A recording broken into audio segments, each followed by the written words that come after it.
एक समय की बात है। एक गांव में भरत नाम का एक युवक रहता था। वह बहुत ही आलसी था। वह अपने ज़रूरी कामों को भी हमेशा टालता रहता था। पढ़ाई में उसका मन नहीं लगता और वह हमेशा कम अंक ही लाता था। उसके परिवार वाले उसे हमेशा समझाते, बेटा समय का मूल्य समझो, जो समय तुम अभी बर्बाद कर रहे हो वह कभी वापस नहीं आएगा। लेकिन फिर भी वह उनकी बातों को कभी गंभीरता से नहीं लेता था। वह सोचता, अभी तो बहुत समय है, बाद में कर लूँगा। वह पढ़ाई करने के लिए शहर गया, लेकिन वहाँ भी उसकी आदतें नहीं बदली। वह पूरा दिन दोस्तों के साथ गपशप करता और घूमता।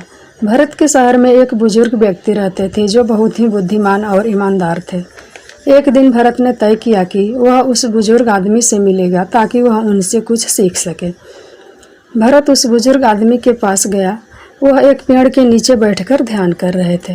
भरत ने उन्हें प्रणाम किया और कहा, हे बाबा, आप मेरी मदद कीजिए। मैं ज़िंदगी से हार रहा हूँ। मेरे दोस्त मुझसे हर बार आगे निकल जाते हैं, लेकिन मैं हमेशा पीछे रह जाता हूँ। मुझे उन सब से अच्छा बनना है। आप बताइए कि मैं ये सब कैसे कर सकता हूँ। बूढ़े बाबा बोले, बेटा, तुम संघर्ष झेल रहे हो क्योंकि तुम अपने कामों में हमेशा टालते रहते हो और समय की कद्र नहीं करते। मैं एक कहानी सुनाता हूँ जिससे कि तुम समय के मूल्य को समझ पाओगे। बूढ़े बाबा ने कहानी शुरू की। एक समय की बात है। एक बहुत ही दयालु राजा था। वह अपनी प्रजा से बहुत ही प्यार करता था।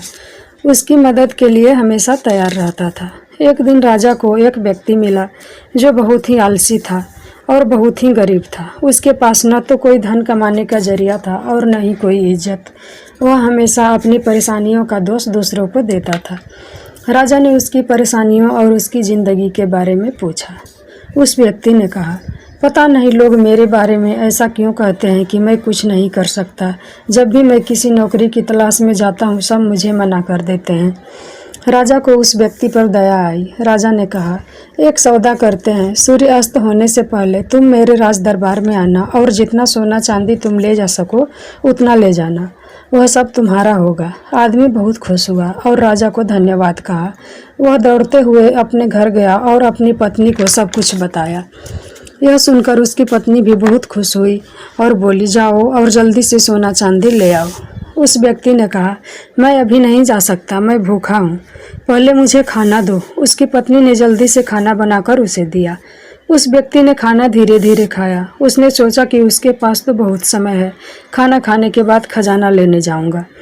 खाना खाने के बाद उस व्यक्ति को नींद आने लगी। उसने सोचा, मैं अभी थोड़ी देर सो लेता हूँ, थोड़ी देर के बाद चला जाऊंगा। उसने सोचा वह थोड़ी देर ही सोएगा, लेकिन वह 2 घंटे के लिए सो गया। जब वह सोकर उठा, उसने देखा कि देर हो गई है। उसने जल्दी से 2 बैग उठाए और राज दरबार की ओर दौड़ा। रास्ते में धूप तेज थी, उसे गर्मी लगने लगी।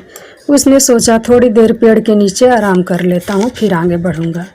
उस पेड़ के नीचे हवा चल रही थी, जिससे उसे फिर नींद आ गई। इस बार वह 4 घंटे के लिए सो गया।